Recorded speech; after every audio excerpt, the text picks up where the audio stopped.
Video like जरूर कर लीजिए और ऐसे वीडियो लगातार फ्री में पाने के लिए चैनल को तुरंत सब्सक्राइब कर लीजिए और बेल आइकन को जरूर टैप कर लीजिए ताकि आगे भी सारे वीडियो आपको मिलते रहे। यूट्यूब में फॉलो करते हैं तो प्लीज ये वाला फ्री टेलीग्राम चैनल जरूर ज्वाइन कर लीजिएगा। सारे नोटिफिकेशन सारे अपडेट यहीं पे आते हैं, ध्यान रखिए। आइए यूपीपीसीएस 2024 का मेंस का जनरल स्टडीज का पेपर 2 की एनालिसिस देख लेते हैं। इसमें भी हर पेपर की तरह देखिए सारे जीएस के पेपर में 20 क्वेश्चन आते हैं, 10 क्वेश्चन जिसमें से 125 वर्ड में आपको लिखने पड़ते हैं, 8 नंबर के होते हैं और इसको करीबन 7 मिनट में आपको लिखना पड़ता है। 10 क्वेश्चन आपके होते हैं बाकी 200 वर्ड के, इसमें आपको 12 नंबर मिलते हैं और इसको करीबन 10 मिनट में लिखना पड़ता है। अगर इस हिसाब से प्रैक्टिस आपने करी है तभी पूरा पेपर आपका अटेम्प्ट हो पाया होगा। और पेपर अटेम्प्ट करना बड़ा जरूरी है, सबसे इंपॉर्टेंट चीज़ है मेंस की कि पूरा पेपर अटेम्प्ट करना। जीएस पेपर 2 में मोटा मोटा जो है कौन कौन से सब्जेक्ट होते हैं, एक तो पॉलिटी हो गया है ना, गवर्नेंस हो गया है ना, सोशल जस्टिस वाले टॉपिक्स हो गया, वेलफेयर स्कीम हो गई, रोल ऑफ एनजीओ वगैरह हो गए, इंटरनेशनल करंट अफेयर हो गया, बायलैटरल रिलेशन, मल्टीलैटरल रिलेशन वो सब हो गया, करंट अफेयर वाला पार्ट हो गया है ना, और जो है एनजीओ वगैरह हो गया, एसएचजी का क्या रोल होता है, रोल ऑफ सिविल सर्विसेज, ये सारे टॉपिक इसमें आते हैं, रिप्रेजेंटेशन ऑफ पीपल एक्ट, ये सब कुछ इसमें जीएस पेपर 2 में आता है। टोटल मिला के 22 पॉइंट का सिलेबस है इसमें जीएस पेपर 2 में। और जनरली ये ऑब्जर्व किया है मैंने, जो मैं मार्कशीट वगैरह देखता हूँ हर बार, मैं खुद भी मेंस वगैरह दिए भी हुए हूँ, 2 बार पीसीएस सिलेक्टेड भी हूँ और प्लस हर बार जो है पिछले 9 साल से यूपी पीसीएस सहित कई सारे स्टेट पीसीएस के हम बैच भी चला रहे हैं। तो मैंने ये चीज़ ऑब्जर्व करी कि ज़्यादातर जो स्टूडेंट है जीएस पेपर 2 में जो है उनके पेपर ज़्यादा आते हैं। 200 में से इस वाले पेपर में एक ऑन एवरेज अगर मैं बात करूँ तो करीबन 90-100 के आसपास लोग नंबर ले ही आते हैं। अगर आपका ठीक ठाक पेपर हुआ तो लोगों के 120, 125, 130 तक भी जो है नंबर जा सकते हैं। देखिए इस वाले पेपर को देख के ये एनालिसिस है कि पहली बात तो ये पेपर टफ साइड तो नहीं है ना, जीएस 1 का पेपर टफ था, ना ही ए से इस बार टफ आया, ना ही हिंदी वाला टफ आया। ओवरऑल अगर आप जो है एनालिसिस में बताऊं आपको तो प्री ज़्यादा टफ था इस बार 2024 का। मेंस के पेपर रिलेटिवली अगर आप पिछले सालों के मेंस से कंपेयर करें, क्योंकि 2018 के बाद से पैटर्न बदला था, 2023 से जो है जीएस 5-6 आ गया था, तो 2018 के बाद के अगर आप पेपर देखेंगे तो 2019, 2020 है ना, उस टाइम थोड़े से टफ पेपर आए थे। ये वाला जो पेपर है 2024 का, इसमें सारे questions easy to moderate side आ रहे हैं। और अगर आपने सिलेबस की एक पूरी थॉरो अंडरस्टैंडिंग आपने मतलब पढ़ी हो, जीएस का जो पूरा जीएस 1 से लेकर 6 तक का जो सिलेबस है 107 पॉइंट का सिलेबस है। अगर आपने 107 पॉइंट की पूरी theory, basic understanding, static GS plus उसका ही लेटेस्ट 1-1.5 साल का करंट अफेयर अगर आपने पढ़ा हो, जो कि हमारे 7800 वाले ग्रुप में हम देते हैं बाकायदा, है ना, और प्लस उसमें आंसर राइटिंग आपने करी हो 2018 से लेके जो है 2018 के बाद के मतलब सारे मेंस के पीवाईक्यू वगैरह की एनालिसिस करी हो, प्रैक्टिस करी हो, और प्लस जो 7800 वाले में हम मेंस के most expected question with model answer देते हैं, है ना, ये वाला करा हो, टेस्ट सीरीज वगैरह करी हो, आंसर राइटिंग एससीएस से किया हो, इतना अगर आपने करा होता तो पूरा का पूरा पेपर आप अटेम्प्ट करके आ सकते थे। एक भी क्वेश्चन बाहर नहीं है, एक सिंगल क्वेश्चन बाहर नहीं है। एक एक करके देखते हैं। और एक चीज है सबसे इंपॉर्टेंट कि आपको मेंस में ना जो है क्वेश्चंस की लैंग्वेज भी समझनी होती है कि भाई किस टाइप के क्वेश्चन में क्या पूछा जा रहा है। कभी देखिए डिस्कस लिख दिया, कभी जो है राइट लिख दिया, है ना, कभी और ये देखो रिव्यू लिख दिया, कभी है ना, कभी एग्जामिन लिख दिया, कभी एक्सप्लेन लिख दिया, कभी एनालाइज लिख दिया और कभी क्रिटिकली एनालाइज लिख दिया। ये जो वर्डिंग्स होती है ना मेंस की, ये बड़ी इंपॉर्टेंट होती है। मेंस में आपको सबसे ज़्यादा नंबर तभी मिलते हैं जब आप मेंस की वर्डिंग के हिसाब से जितना क्वेश्चन में पूछा गया है सिर्फ उतना टू द पॉइंट आंसर आप जो है लिखें with in word limit, with in जो है टाइम लिमिट को मेंटेन रखते हुए, सारे कीवर्ड्स को इंक्लूड करते हुए, तभी जो है मैक्सिमम मार्क्स मिल सकते हैं। अभी एक मैं इनिशियल एनालिसिस कर रहा हूं, इसका बाकायदा मॉडल आंसर के साथ हम डिटेल्ड एनालिसिस का वीडियो लाएंगे।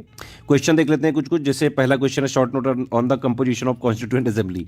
अब आप ये देख सकते हैं ये सब ये कैसे टॉपिक करंट से रिलेटेड है। आजकल BR अम्बेडकर वर्सेज जो BN राव है ना, BN राव वो थे जिन्होंने जो है कॉन्स्टिट्यूशन का पहला ड्राफ्ट लिखा था और उसको फिर जो है संविधान जो सभा थी उसमें बाकायदा जो 290 प्लस समथिंग जो लोग थे, उसी में BR अम्बेडकर जी भी, जो 22 कमिटीज़ थी उनमें से एक कमेटी के जो अध्यक्ष थे ड्राफ्टिंग कमेटी वाला।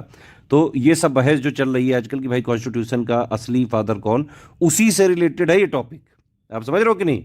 तो करंट देखना बहुत जरूरी है बेटा। जो हॉट टॉपिक्स होते हैं ना उनको आपको पकड़ रखनी चाहिए, उसी के जो करंट होता है उसी का स्टैटिक वाला देखो इन्होंने वर्जन पूछ लिया है ना। कोई मूर्ख कुछ भी बोले, लेकिन जिसने भी IAS-PCS की तैयारी करी है, कॉन्स्टिट्यूएंट असेंबली वगैरह जो है चैप्टर उसने जरूर पढ़ा है। और जो है जिसने भी लक्ष्मीकांत वगैरह पढ़ी है, बहुत पहले से लोगों को पता है कि भाई BN राव कॉन्स्टिट्यूशनल असेंबली के एडवाइजर थे, ड्राफ्टिंग कमेटी के अध्यक्ष थे BR अम्बेडकर जी। खैर मुद्दे पर रहते हैं हम लोग। रोल ऑफ नीति आयोग, भाई ये क्वेश्चन जो है कितने बार तो ये आयोग खुद ही पूछ चुका है, इसको आयोग को भी नहीं पता होगा। और इसके अलावा छोटे मोटे बोर्ड एग्जाम से लेके कई सारे स्टेट PCS से लेके हर जगह ये क्वेश्चन पूछा जा चुका है। ये क्वेश्चन जो है इजी लैंग्वेज, इजी वाले में ही रखा जाएगा। अब देखिए डायरेक्ट क्वेश्चन है भाई, special legislative power of Rajya Sabha, है ना, सीधे सीधे थ्योरी का क्वेश्चन है।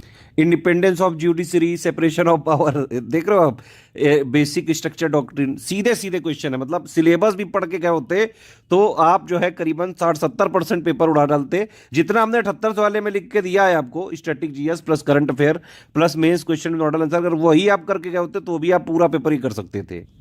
ये देखिए PDS का जो है कंट्रीब्यूशन का रिव्यू बता रहे हैं यहाँ पे, ये कई बार आ चुका है क्वेश्चन। ये भी role of self help group, भाई ये बहुत बहुत ज़्यादा रिपीटेड क्वेश्चन है ये वाला।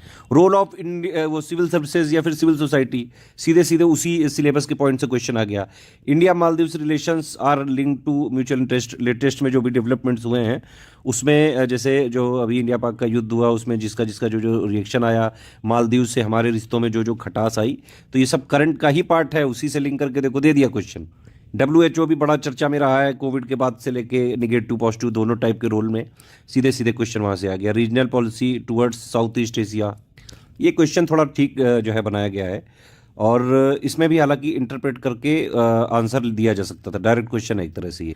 चुनाव के टाइम पे विरोधी पार्टियों ने इलेक्शन कमीशन पे जो है कई सारे जो निगेटिव पॉजिटिव न्यूज़ आ रही थी उससे रिलेटेड है, देखो ये क्वेश्चन है इलेक्शन कमीशन के इंडिपेंडेंस पे, तो ये क्वेश्चन भी आना बनता ही था। सीधे सीधे कॉन्स्टिट्यूशन जो इंडिया का है और उसका कंपैरिजन का एक पॉइंट है, सिलेबस का ही पॉइंट है ये, डायरेक्ट क्वेश्चन है उससे। रोल ऑफ फाइनेंस कमीशन, ये भी एक सीधे सीधे पॉइंट है, उसको भी यहाँ पे डायरेक्टली ही पूछ लिया।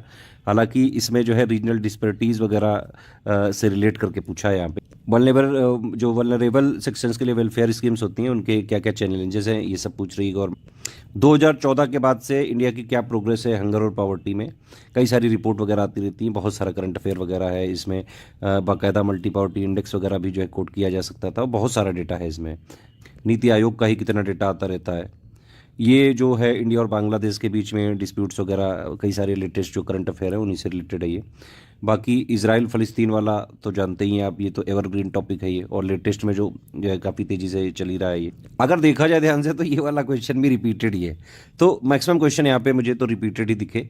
PYQ वगैरह भी ध्यान से किए होते, सिलेबस भी ध्यान से पढ़ा होता है। SCS का जो 78 वाला ग्रुप है, आंसर राइटिंग वाला ग्रुप है और टेस्ट सीरीज़ वाला ग्रुप है, इतना भी कोई फॉलो कर ले तो GS 1 से लेके 6 तक का जो है ऑलमोस्ट पूरा पेपर अटेम्प्ट कर सकता है। बाकी हम इसका पूरा जो है हर क्वेश्चन का बाकायदा 125 वर्ड वाले का 125 वर्ड में और 200 वाले का 200 वर्ड में, प्लस उसमें एक्स्ट्रा कौन कौन से टाइप के क्वेश्चन बनाए जा सकते हैं वो पूरी एनालिसिस के साथ आपको जल्द वीडियो मिल जाएगा। स्टडी फॉर सिविल सर्विसेज का UP PCS 2025 की मेंस की और प्री की सिलेक्शन तक की तैयारी का बैच चल रहा है। 2026 का भी बैच हमने चालू कर दिया है, पूरा प्री प्लस मेंस की सिलेक्शन तक की तैयारी का। देखिए हमारे वन स्टॉप डेस्टिनेशन बैच होते हैं, मतलब अगर आपने complete pre plus complete mains का ज्वाइन किया तो आपको कहीं से भी कुछ भी नहीं करना, सब हम ही कराएंगे। प्रैक्टिस भी कराएंगे, पर्सनल गाइडेंस भी देंगे, फीडबैक वगैरह भी देंगे, मटेरियल भी देंगे, करंट अफेयर अपडेट भी देंगे, डेली प्रैक्टिस कराएंगे, answer writing, essay writing, Hindi writing, सारी चीज के ग्रुप चल रहे हैं।